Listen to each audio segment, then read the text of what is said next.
Hare Krishna, everyone. Welcome to our Wednesday night reading of the Leadership for a Higher Age of Consciousness. Last week, we left off on chapter 2, which is called The Source of True Happiness. And let's see here.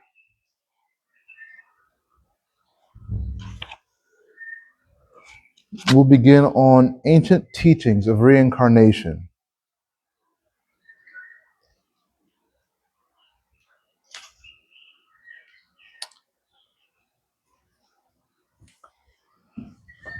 This is your host, Krishna Deva. I'll be reading for the next 30 minutes. And hopefully this reading gives some enthusiasm, some pointers, some tips, or clarifies deep questions you may have had, or just insight. So,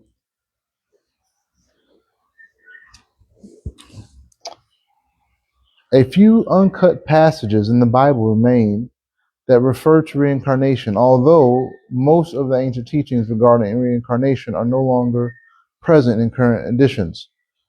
Among the early Christians, reincarnation was accepted. According to St. Jerome, 347 AD to 420 AD, for example, reincarnation was esoteric reality that was communicated to a selected elite. Origen, 186 through 258 AD, also wrote on the subject of reincarnation in his book called On First Principles. In the 6th century, however, Emperor Justinian and the Second Council of Constantinople declared that the principle of reincarnation to be heretical doctrine. As a result, most of the more obvious references to it were eliminated from all official scriptures. Those who believed in reincarnation had to practice underground, and such knowledge was kept alive in the West mainly by a few Christian sects and other groups who carried on tradition of the ancient mystery schools. However, several references to reincarnation still remain in the Bible. For example, when Herod heard about the activities of Jesus, he wanted to know, who is this? Is it John the Baptist, who I have beheaded, come back again? A story of Jacob and Esau reports the Lord loved one and hated the other even before they were born. How could such sentiments exist unless they were based on previous lives, when one was pious and the other impious? Another example occurs when Jesus was praying, and it came to pass, and he was alone praying. His disciples were with him, and asked them, saying, whom say that people I am?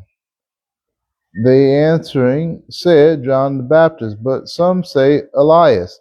Others say, the one of the old prophets is risen again.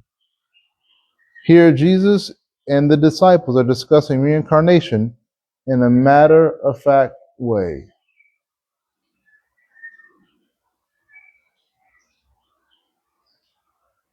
Apparently, it was valid, undisputed concept to them at that time. Reincarnation was also acknowledged in the ancient mystery schools of Egypt and Greece, among the Essenes and the Pharisees, and in the Jewish Kabbalah. Even today, most people in the world accept the idea of reincarnation. Only a small number of persons, primarily in the modern Western world, do not. For example, reincarnation is a major tenet of Hinduism, Buddhism, Jainism, Sikhism, Zoroastrianism, African cosmology, and Native American religions. Reincarnation, the lock and key. In America, acceptance of the idea of reincarnation is growing. In 1990, a Gallup poll indicated that reincarnation is considered valid more than 25%, is considered valid by more than 25% of the US population. Many books have been written about life after death, near-death experiences, and life between death and rebirth that shed more light on the subject. It is critically important for leaders to understand this process because reincarnation is both the lock that keeps everyone in prison and the key to getting back home. The lock of reincarnation represents the mandatory return to the physical form. The key that opens the lock is the proper use of each lifetime to balance karma and graduate from the physical plane in order to move to a higher level in the spiritual hierarchy. Karmically speaking, justice and balance are one and the same. Without balance, there is no justice, because justice can only be achieved by the equalization of all energies, whether thoughts, words, deeds, that people generate during all their lifetimes.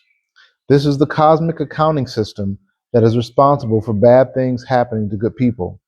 Each person has a karmic scoreboard that tabulates the record of every lifetime, and the opportunity to pay karmic debt from one particular existence may occur in another lifetime apparently far removed from the original cause.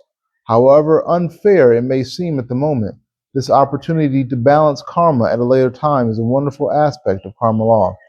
It allows people to pay for some of their karmic debts on the installment plan, spreading them out over many lifetimes, past and future lives. As people move through various lifetimes attempting to balance their karma and get back home to God, they become the aggregate of their experiences. The impressions from these existences are recorded in their subconscious mind, where they influence action, perceptions, mindsets. Yeah, perceptions and mindsets in this life. So I'll read that part again. The impressions from these existences are recorded in their subconscious mind, where they influence actions, perceptions, and mindsets in this lifetime. These recorded impressions account for otherwise unexplainable fears, emotional dispositions, attractions, tastes, talents, skills, character traits, knowledge, wisdom, and memories.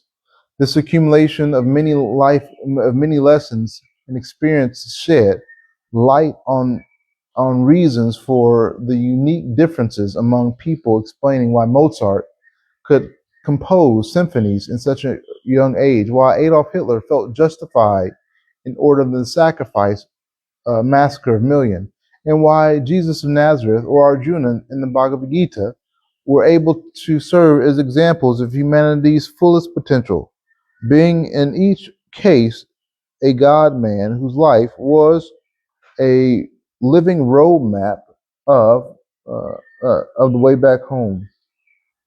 Many people have retained distinct impressions from their previous lives. They experience impressions through such phenomena as deja vu, when they feel that they have lived through something before before even though they know, sorry, when they feel that they have lived through something before, even though they know that this is not the case, or this strange sense of familiarity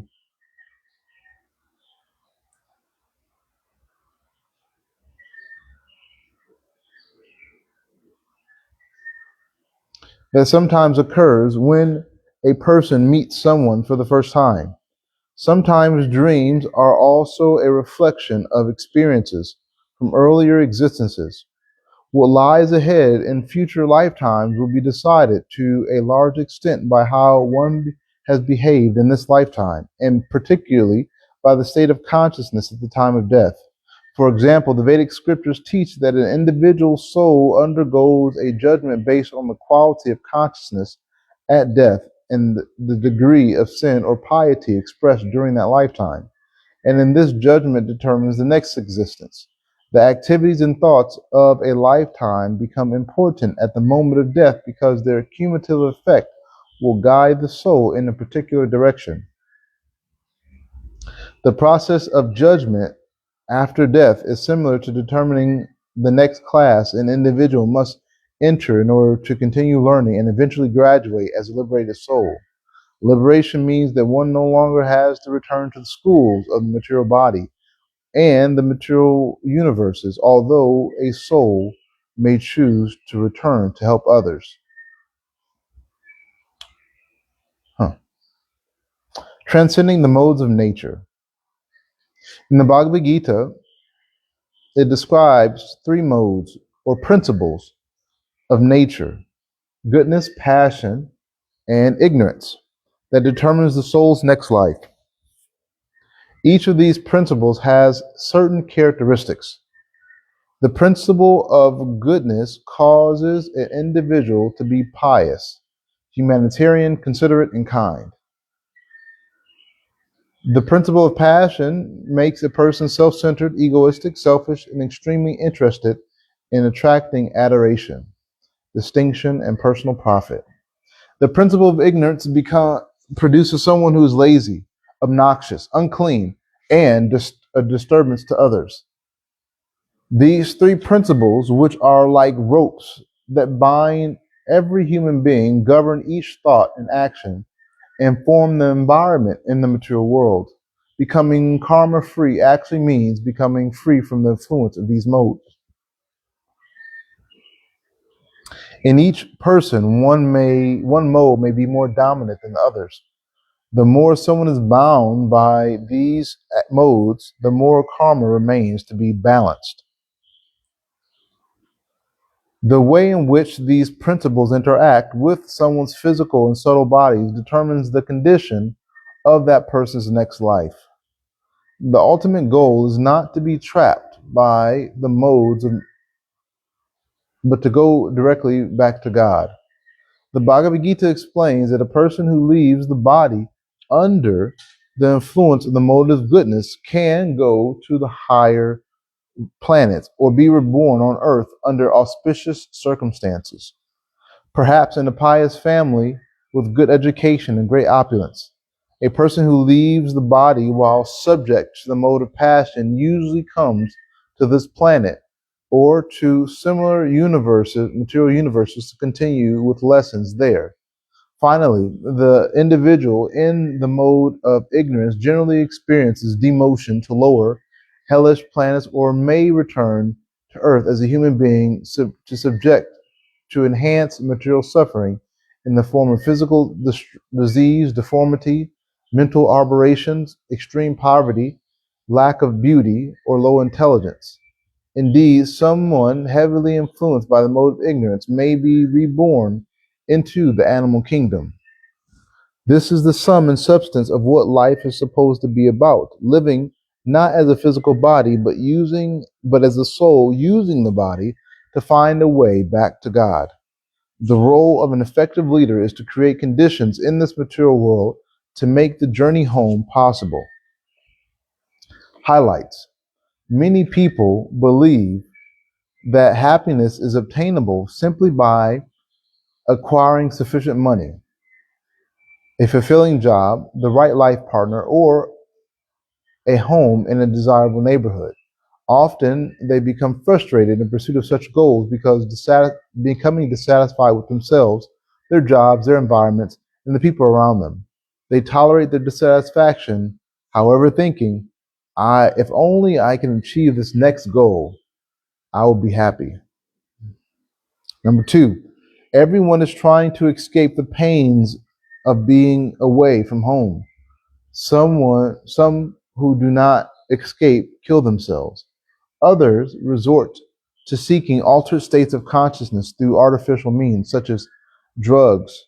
Both legal and illegal drugs have become the painkillers of the world, numbing the profound psychological depression experienced by many.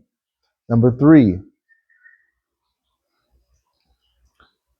unless people go deeper and establish a higher a higher connection with the universe, both outside themselves and inside themselves, they will always lament their situation and remain unfulfilled.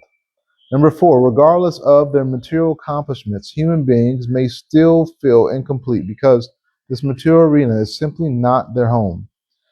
They are dissatisfied because they have known something higher, something sublime and divine.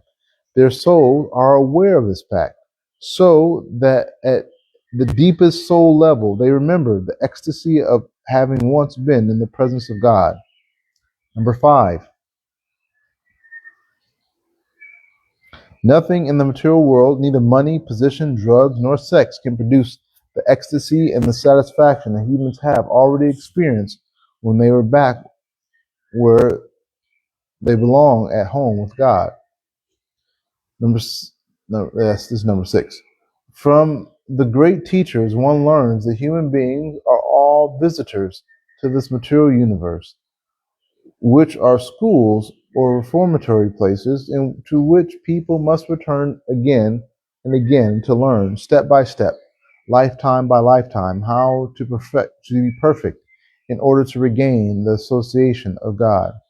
Number 7, the process of reincarnation is key to returning home back. According to the Vedic scriptures, reincarnation occurs because the human being is actually a soul who uses the physical body and subtle bodies covering it in each lifetime to experience, learn, and grow in perfection. The soul's goal is to attain the perfection of the self-realized state. Number 8, the means for balancing these energies is called karma. The consequences of all one's thoughts, words, and deeds. Karma is the process of equal recompense. In other words, people give back whatever they give out. 9, the law of karma is always in operation. Whether one believes in it or not, it is the law by which the human beings are bound to, or freedom from the material world.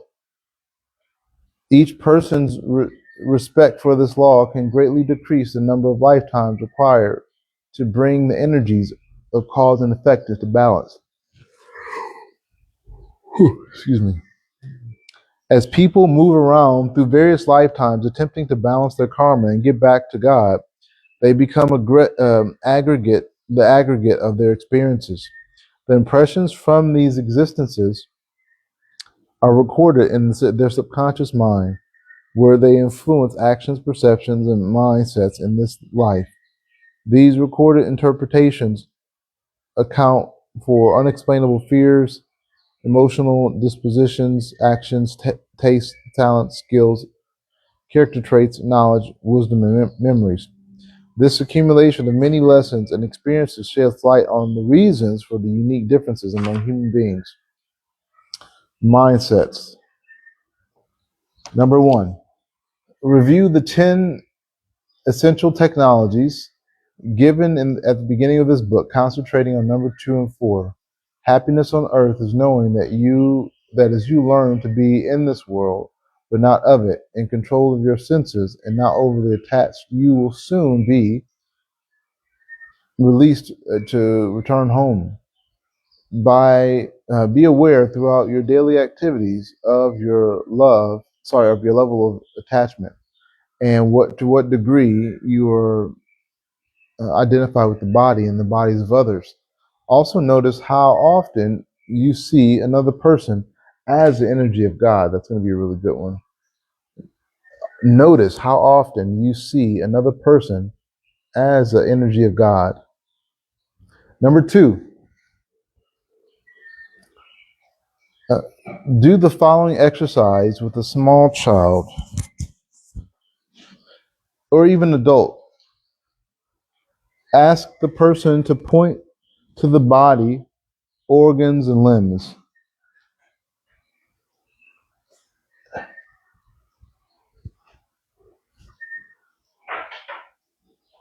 but then asks, "But where are you?" and witness the bewilderment that ensues. Notice how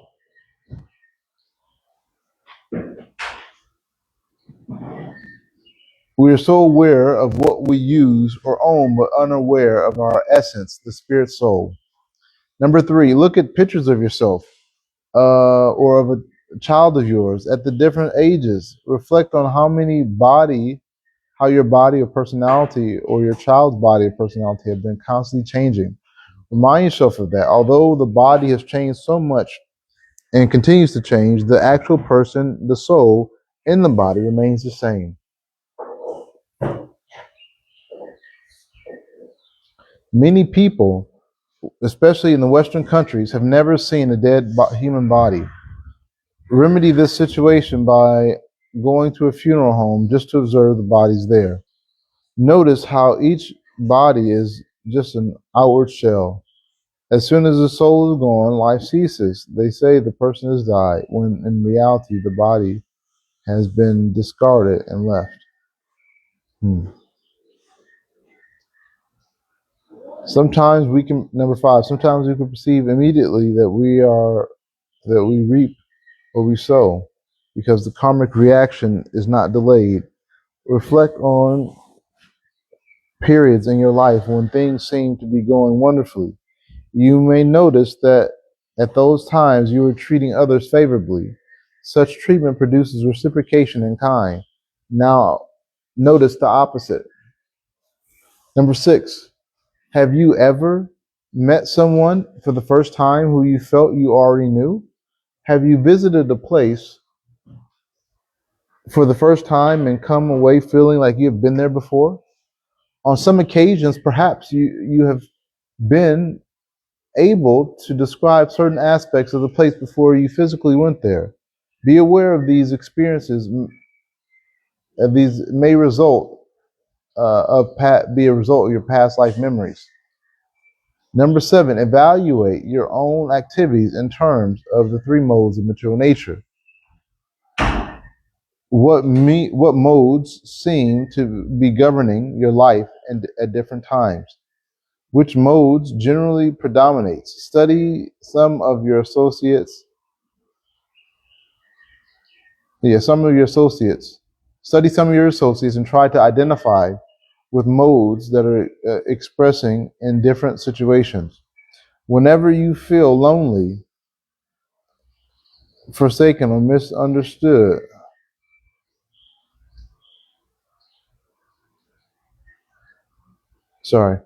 when you feel lonely, forsaken, and misunderstood, talk to the Lord in the heart and feel solace in knowing that He cares and is always with you. Number nine, recall a time when you had a very high fever or otherwise illness, and were not conscious of your body. Or notice upon waking each morning that when you were asleep, you experienced a reality separate from your body. Number 10, meditate daily on your real home, which is the kingdom of God, where there is knowledge, eternity, and bliss. Know that you'll be totally satisfied there because you will be in full consciousness with the soul rather than with the cumbersome material bodies. All right, this is chapter 3 now. We'll read for 5 more minutes.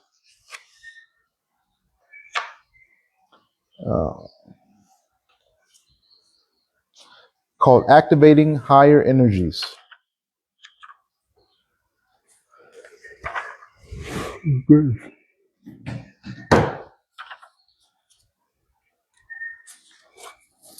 Human beings live in a cosmic river of flowing energy. Everything is energy. All energy is in motion, whether or not that motion is perceptible to the lower or gross human senses of sight, smell, touch, taste, and hearing. The rate at which the energy moves determines one's ability to perceive it. The slower the movement, the more it is perceptible to the physical senses. The nature of energy. Energy is composed of light, and light that the light that emanates from God. Light is at the heart of matter, residing inside every atom. When modern scientists were finally able to split the atom, what they unleashed was a tremendous power of light. As particles of light, atoms vibrate at different speeds, creating electrical charges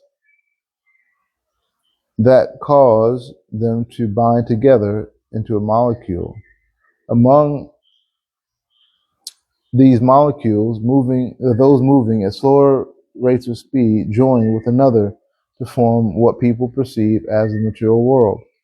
For example, the only difference between the soft, flexible human body and the bar of steel is the configuration of the molecules and the speed at which they vibrate. By the body and the bar of steel are made of atoms.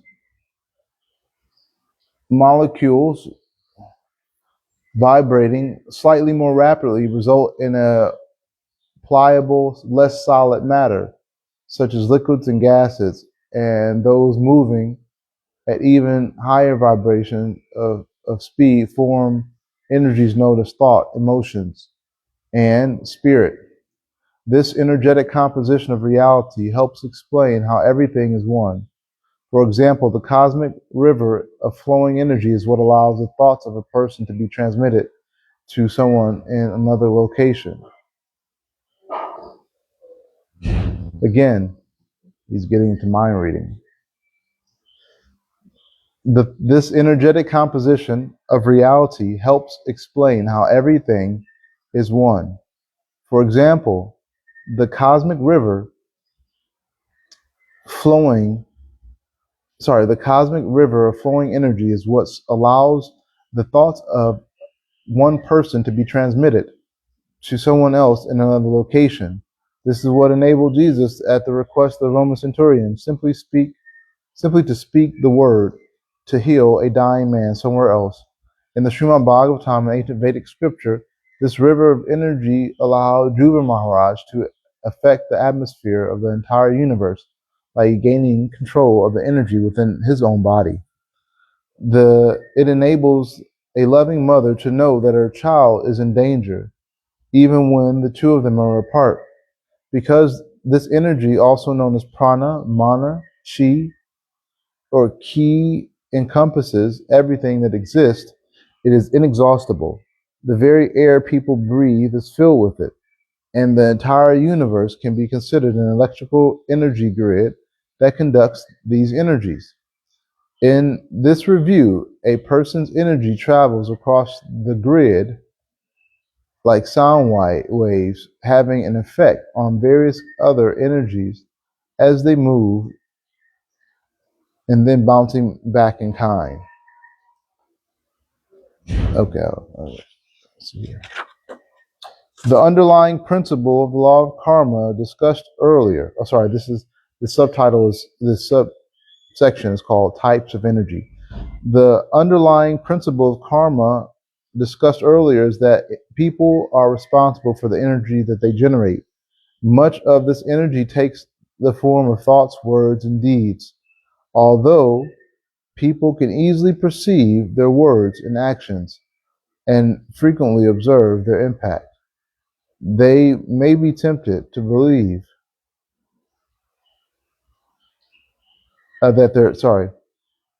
although people can easily perceive that their words and actions and frequently observe their impact, they may be tempted to believe that their thoughts have no effect. However, they would be mistaken. Although invisible to the naked eye, thoughts are things.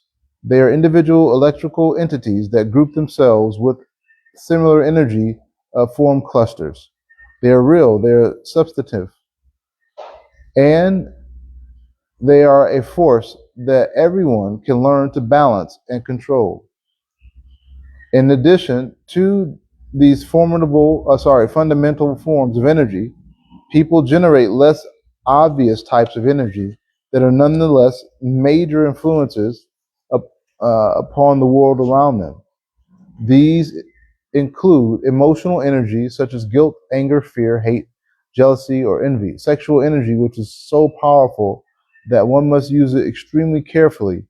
Physical energy, including the energy of the etheric or astral bodies, spiritual energy, the force that enables people to move mountains, and energy, love energy, which is in its pure selfless state, is the most powerful force in this universe. Human beings may be also influenced by other energies that may be considered concepts, including, for example, truth, justice, or compassion. These energies vibrate at extremely high rates because they are derived from divine principles. As people monitor their own karmic scoreboard, becoming conscious of how they use their individual energies, they will understand why each soul is considered to be why each soul is considered to be a microcosm of the whole. It is because the power contained within each human being is so vast and so to be unimaginable in its scope. In a sense, one's opportunities to use it,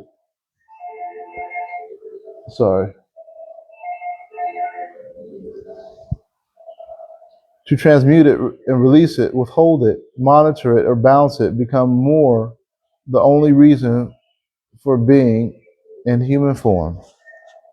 Okay, so that was a really good reading from the leadership of Higher Age of Consciousness. Hopefully, you took some things you can take with you, or at least chew on it, mull around on it, see how it serves you in your life and your journey. Again, thank you for your time. This is your host, Krishna Dev, and till next time, Hare Krishna.